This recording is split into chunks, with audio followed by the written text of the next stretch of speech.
বন্ধুত্ব মানে না কোনো বাধা, তাই তো বন্ধুর শেষ বিদায়ে ধর্মের দেয়ালে আটকা পড়লেও মানেনি মন। বন্ধুর জানাজায় অংশ নিতে না পারলেও দূরে দাঁড়িয়ে অপলক দৃষ্টিতে শেষ বিদায়ের অপেক্ষা হিন্দু বন্ধুর। বাকরুদ্ধ স্পন্দনহীন চোখের পাতা, শূন্য চোখে চেয়ে আছেন কাফনে মোড়া নিথর দেহের দিকে। হিন্দু লোকটি মৃত ব্যক্তির বাল্যকালের বন্ধু। কথায় আছে, বন্ধুত্ব মানে না ধর্মের অনুশাসন। সেই প্রবাদকে আবারও সত্য প্রমাণ করে মুসলিম বন্ধুকে শেষবারের মতো দেখতে এসেছেন তিনি। যে বন্ধুর সঙ্গে কেটেছে ছেলেবেলা, জমেছে শৈশবের সোনালী দিনের স্মৃতি, বিদায় বেলায়ও ছেড়ে যাননি তাকে, ছুটে এসেছেন এক নজর দেখার আশায়।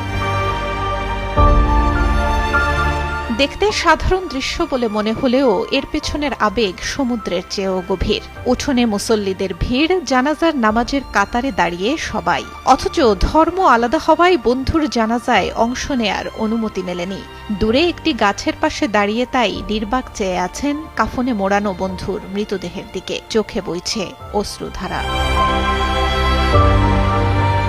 এমনই ভিডিও ছড়িয়ে পড়েছে সামাজিক যোগাযোগ মাধ্যমে, যা দেখে চোখের পানি ধরে রাখতে পারেননি হাজারো নেটিজেন। কেঁদেছে হৃদয়। ধর্মের বেড়াজালে জানাজার কাতারে দাঁড়াতে না পারলেও তার চোখের কোণ বেয়ে নামা অশ্রুধারা আর থমকে যাওয়া চাহনিই বলে দিচ্ছিল তার অবাধ্য ব্যাকুল হৃদয়টি আসলে পড়ে আছে ওই খাটিয়ার পাশেই। জগতে কত শত সম্পর্কের সমীকরণ তৈরি হয়, মিলিয়েও যায় সময়ের নিয়মে, কিন্তু কিছু সম্পর্ক ধর্ম, সমাজ আর লৌকিকতার সব গণ্ডি পেরিয়ে লাভ করে অমরত্ব।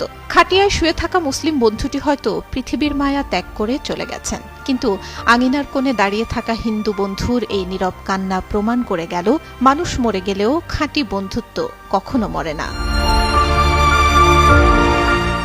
সুলতানা সুরমা, যুগান্তর নিউজ।